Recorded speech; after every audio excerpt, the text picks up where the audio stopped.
Hello, it's Woolly Hat here. Today I'm going to talk to you about casting on and ribs to help you knit that perfect garment.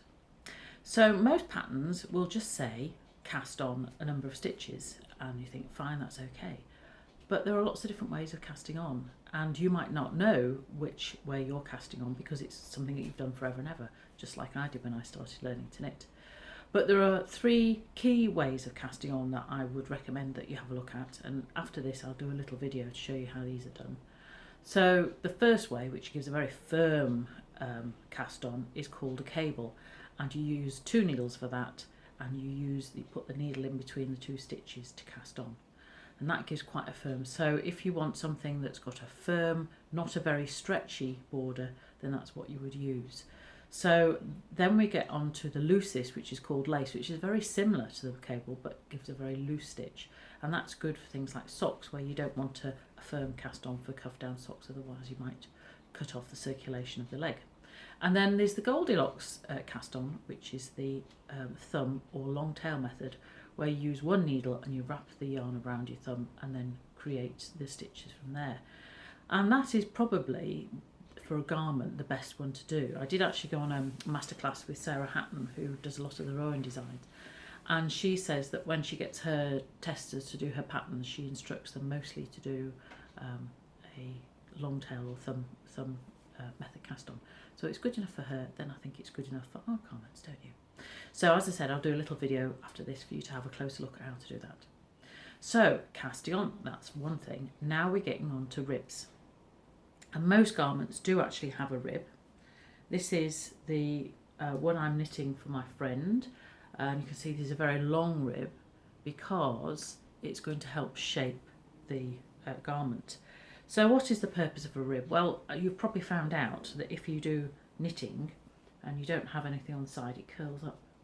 So a rib's very good for stopping things curling up, otherwise it would look a bit strange. It also helps wear and tear, but also it gives a lot of elasticity. So when you stretch it out, it means that you can put it on, especially a jumper, and you can get it over your bottom, things like that. And it means it's much more manageable as a garment. Stocking stitch is much less elastic. It doesn't stretch as much. So those are some of the reasons for putting a rib. Now most patterns will tell you how to what kind of rib you need to do, whether it's knit 1 purl 1 or knit 2 purl 2. But there are a few things that you need to look out for when you're looking at instructions for the rib. First of all, a lot of the rib is, in many cases, done in a smaller needle. So in this one, I'm using a 2.25 or 2¼ needle. And then when I went on to the main stocking stitch, I moved on to a 2.75 or 2¾ needle. Quite small needles, yes, I know. And the reason for this is that the more stitches you get on your needle per centimetre in your rib, the stretchier and the more give it will give on your rib. And by having a smaller needle, you'll be able to get more stitches on than if you're having a large needle. So that's one of the reasons for why they do that, but also it helps in the shaping as well.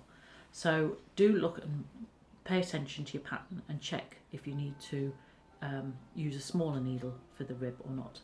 The other thing they often ask you to do is increase the number of stitches after your rib.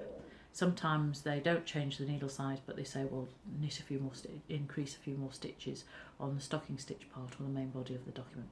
So do look at your pattern to check those things and circle them and highlight them to see what the pattern is asking you to do. So some of the things to look out for when you're ribbing, sometimes you'll find that the knit stitch on your rib is a bit loose, and that's because when you're changing the yarn over from front to back, you lose a bit of the tension. So the way to get around this is to make sure that when you've done your purl, your tension is quite tight, and then if you do slip a bit, then that will make up for it, so that will help you as well. So those are some of the things to look for. There are lots of ways in which you can jazz up your rib. So this, as I showed you before, this is just a plain knit 1 purl 1, but you can do knit 2 purl 2. You can also do knit 2 purl 1, and then there's this one which is knit 3 purl 3. So there's all kinds of combinations you can do there. And then if you fancy feeling really fancy, Here's one with a cable. So if you, this is a